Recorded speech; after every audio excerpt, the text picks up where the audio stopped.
So my question to you is, do you know whether your marketing is working? If you don't, how do you find out? It's quite simple.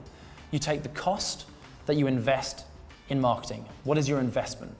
All the dollars, whether it's your team that you employ to go out and do sales rep roles, or whether it's the team on telesales, it's all the costs around making a campaign, it's all the costs around media spend. Now you take all that and then you divide that by the number of new customers over the same period of time. Now that gives you what I like to call your cost per acquisition. Now once you have your cost per acquisition, you now need to work out how much money you make from each of those cost per acquisitions. And that's easy as well. You take your entire revenue over that same period of time and then you divide it by the number of new customers that you've gained.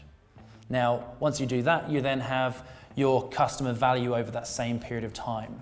Now, the goal here is to make sure that your cost per acquisition is smaller than your lifetime client value or the time period that we're looking at. Now, as long as there is a gap between those, you're doing well, you're making money.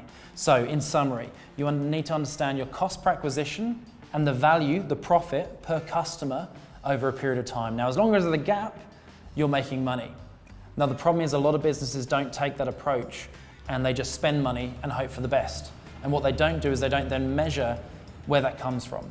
And if you stop doing that, and particularly in times like this, you can start actually spending money where it's not required and it's not helping. So make sure you do understand your cost per acquisition and your client value.